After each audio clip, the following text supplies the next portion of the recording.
It's just before dawn in Blacklake, and Lilly and the rusty raconteur are ready to pay Meldanen a visit by way of a secret portal in Milly's house. And speak of the devil, here she is now, likely on her way to service the Rumbottom Estate. Lilly almost feels pity for her too, knowing how hard she'll work to scrub Thoms Rumbottom's blood from out of the rugs. Lilly's panther isn't the cleanest of killers. It's hard to be precise when your only weapon is a set of teeth.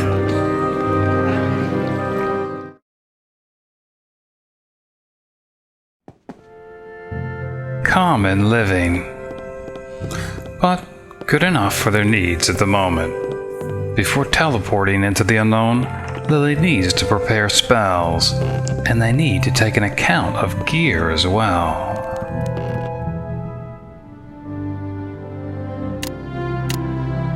Yeah, I think it's a little redundant to have Ray of Frost memorized when she has Jeru's Rod of Frost, so I think instead probably put something a little bit more useful like Resistance.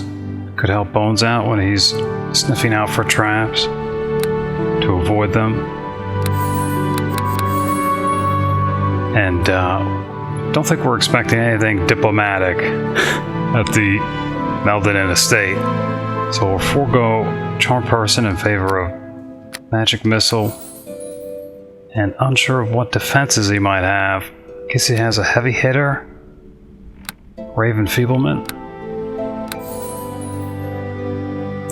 Otherwise, well, that could help Bones, but I think go with Knock, just in case there's something that Sharwyn can't pick or Bones bash open.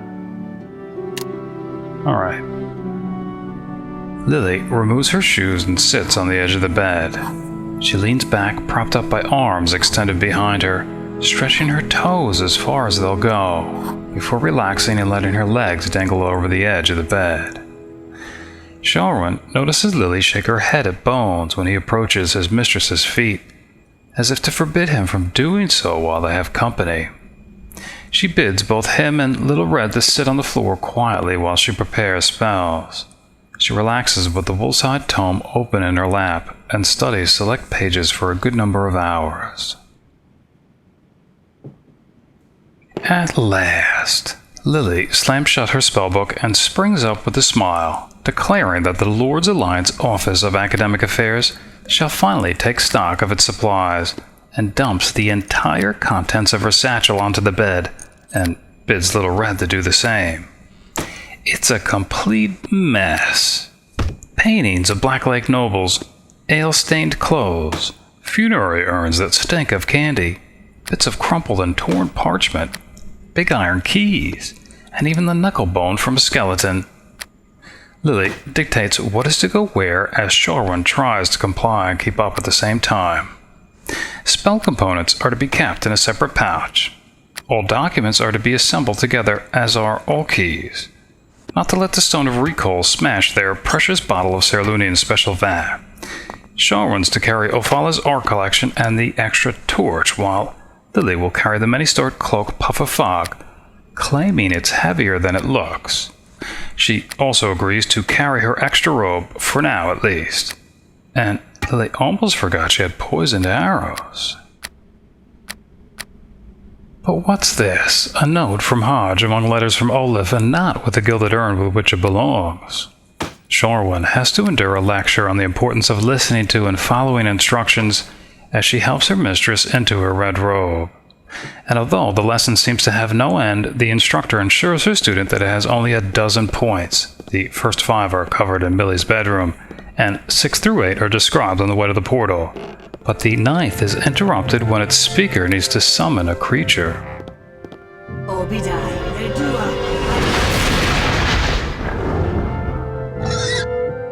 Lilly forgets about the lecture for now as she warns Little Red to be prepared. She's not sure what they'll teleport into. Could be Meldanen's bedroom after all if it was meant for Milly. If he's lying in wait, indecent, he's in for the surprise of his life.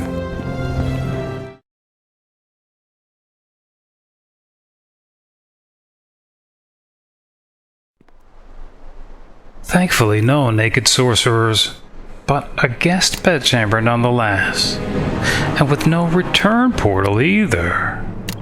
Lilly wonders how many unwitting girls Meldanen has teleported over the years into this very chamber, with no means to change their mind or even escape. This salacious sorcerer's suite. Lilly becomes disgusted at the thought of it, and on the table by the bed, even more vile evidence of his depravity. Empty bottles of cheap table wine, and a spent wand of Polymorph Other. Done and done. She can smell it in the air, too. The faintest scent of Starella's aphrodisiac aromatic oil, mixed with lover's incense, but not the good kind. Fair enough. The inexpensive kind you might buy out of Aurora's whole realm's catalog for mere silvers a stick. Disgusting and cheap that a wealthy noble would be such a copper-clenching miser. Offensive on both accounts. She can't imagine how Millie might have been charmed by him either. Common living, common taste, she supposes. A key for the west wing of the estate. Lilly doesn't even know what wing she's in now, but it will likely prove useful. You just follow me and stay close. Fair enough. She pockets the key with forefinger and thumb only, trying not to imagine how many times it's been in Meldanen's sweaty, oily, disgusting palms.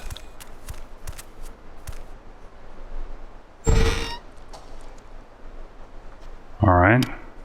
Looks like probably a few fire beetles. They're usually not alone. Yeah. And a nasty imp. Small but insidious devil.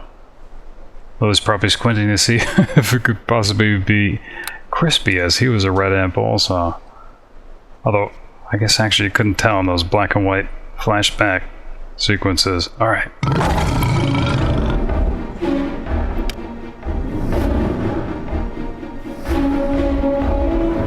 Not sure what the imp is going to do, though. All right, crew. Let's take them down. A lot of frost.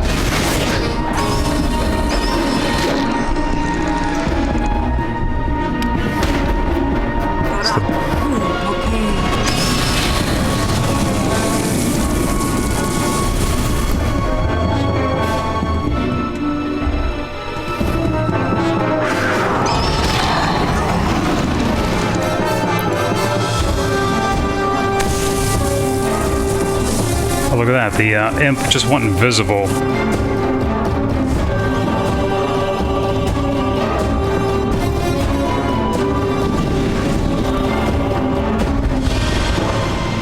I kill you for master, sang the imp. Alright, we need to get everybody out here. Okay.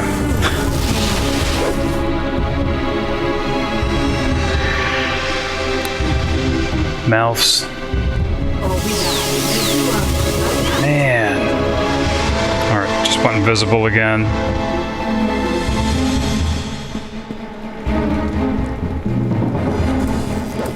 This is more than I bargained for. Help me! All right, crew. Let's take them down. Issued the wrong command by accident. Mouse.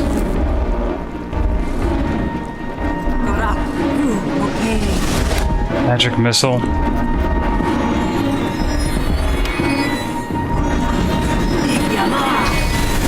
Man. Alright.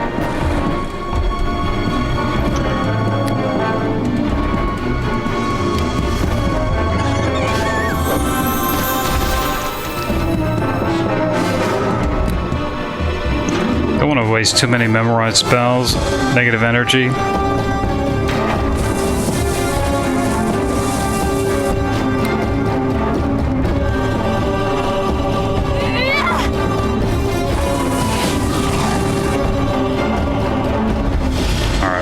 Rod of Frost.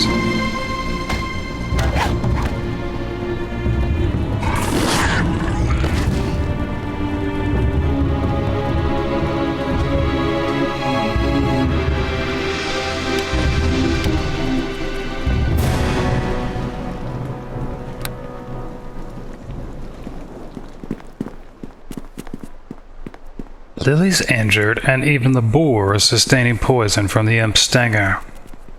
Sharwyn sticks her tongue out as Lilly lets her familiar feed on some of the parts from the imp. What looked like a bit of wing or even a part of the tail. On the imp, an enchanted set of shuriken, the first said to have come from an Azaki assassin from Kara-Tur, possessed by the calling some 200 years ago. And a fire beetle's belly. Lilly will hold on to one at least for spell components, otherwise she doesn't normally make a habit of collecting vermin parts. Fire beetles are named as such not because they breathe fire or are even immune to fire, but because they have two glands, one above each eye, that produces a red glow. Flame arrow, only 151 more to go. Anyway, that red glow is what gives the nocturnal fire beetle its luminescence and its name. Miners and even adventurers sometimes remove the glands and use them as a light source, as they'll continue to illuminate a small area for days, even after removed from the beetle. And that imp. Again, Lilly was reminded of Crispin, also a red imp. The same leathery bat wings, the same barbed tail, and the same sharp twisted horns. Though Crispin, his full name, was more cordovan red. Fair enough. She forgot how nasty they can be indeed when not in service to oneself. Done and done. It's time for Bones to see if he can't sniff out a sorcerer, but his mistress is forgetting something.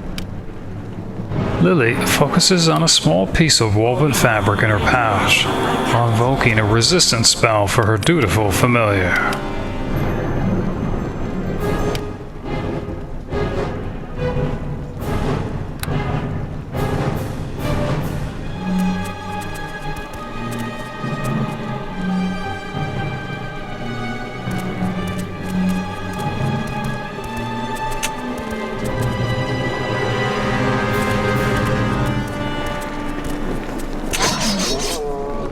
Though its value may be dubious.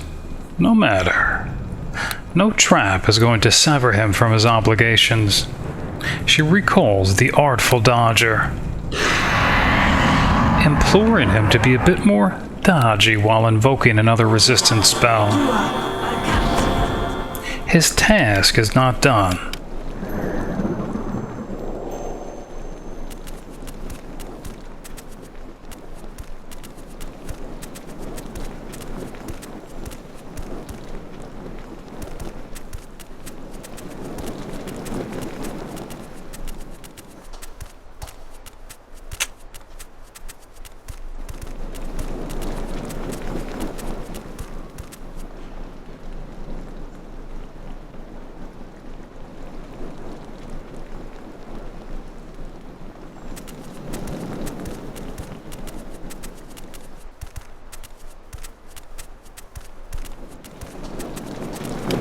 Just when Bones thought it was safe, he finds himself standing on a most devious mechanism.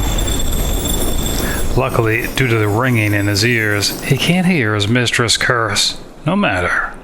She packs some imp toes and other devilish delicacies for just this occasion, but is quick to remind Bonehead that in no way are they to be interpreted as a reward for such a poor performance.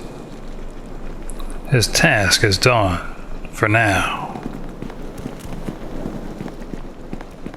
Whatever Meldanen is hiding, it must be valuable indeed, for him to have set so many traps in the hall. A good and promising sign of what plunder must await in the door beyond. That is trapped as well. She asks the Blacklake bard for assistance, but to no avail. Sorry. Too bad she can't offer little red imp-toed delicacies to encourage her cooperation. No matter. Lilly isn't too worried about destroying the interior of Meldanen's estate. On the contrary, she takes a certain pleasure in it.